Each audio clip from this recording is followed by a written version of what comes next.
It's fairy tale time now on It's Time to Talk. We're going to be having a reading of the great classic Rumpelstiltskin. Welcome to the show, young man. You can start reading whenever you're ready.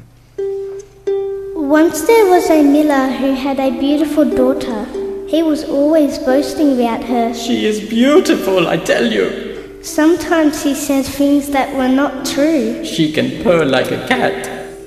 One day he said, "My daughter is so clever, she can spin straw into gold." She can spin straw into gold. The king heard about the miller's daughter and sent for her. Bring her to me. "You shall spin straw into gold for me," he said. The miller's daughter wanted to say that was impossible. It's impossible. But she had never seen a king before and she was afraid to speak. The king took her to a room where there was a spinning wheel and a pile of straw. "If you value your life," he said sternly, "you will spin all that straw into gold by morning." And hurry up with it too. And then he left the room and locked the door behind him. The miller's daughter began to cry. She did not know what to do. I don't know what to do. Then, through her tears, she saw a tiny man standing with a long white beard, standing beside the spinning wheel. "What will you give me if I spin the straw into gold for you?"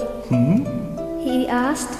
"I will give you my necklace," she said quickly, drying her tears. The next morning when the king unlocked the door, the straw was gone. In its place was a heap of gold. Mamma mia! The miller's daughter was sorting the golden coins into piles. That night the king led her back to the same room. This time the straw stretched from wall to wall and reached as high as the windowsill. "If you value your life," said the king sternly, "spin all that into gold by morning." And be quick about it too. As soon as the door was locked, the little man appeared. "What will you give me if I help you this time?" he asked. "My ring," replied the miller's daughter, taking the ring from her finger.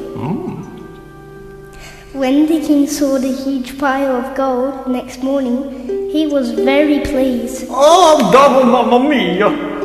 He led the miller's daughter straight to a room where the straw was piled so high it touched the ceiling.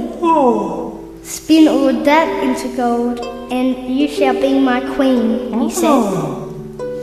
As soon as the door was locked, the little man appeared. Beside the spinning wheel. "I have nothing left to give you," said the miller's daughter, sadly. "Give me the first child born to you when you are queen," said the little man. The miller's daughter wanted to be queen, so she agreed. The little man began to spin. A few days later, the miller's daughter married the king.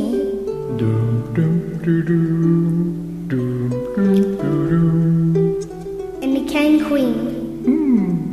What a lot of boasting her father had did that day. She's the best queen we've ever had. A whole year went by and the new queen forgot about the little man who had come to help her. Then, one day, there was great excitement at the palace. A baby had been born. The excitement quickly changed to weeping and roaring. Then the little man appeared. "I will give you all the treasure in the treasure house if only you will let me keep my baby," wept the queen.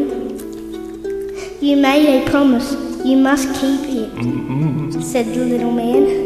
But the queen made so much fuss and held the baby so tightly that at last he said to the queen, "You may keep the child if you can tell me my name within the next 3 days." 3 days. The queen lay awake, thinking all night, "Is your name Grizzlybeard?" she asked. Next morning, no.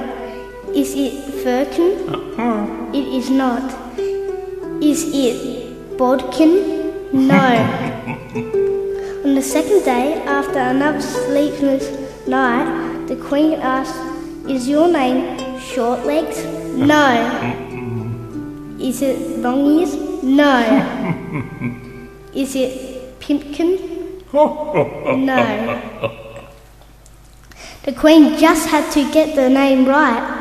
She sent her servants far and wide across the land in search of names that were strange or unusual. One of the grooms was riding through a wood when he heard someone singing. La la la la la. He stopped his horse and got off. He crept closer and saw a little man dancing around a fire of twigs and leaves. He was singing to himself. La la la la la. Today I bake, tomorrow brew, what a clever thing I do. Soon a baby I will claim, Rumpelstiltskin is my name. The servant galloped back to the palace as fast as he could. He told the Queen all that he had seen and heard. The next day, when the little man appeared at the palace, the Queen asked, is your name Harry? No. Is it Timothy? No. Could it be Rumpelstiltskin? A witch must have told you that, shouted the little man in rage. He was so angry, he stamped his foot far too hard, and it went right through the floor. He had to pull it out with his hands. But he had made a promise, and he kept to it. The baby was safe.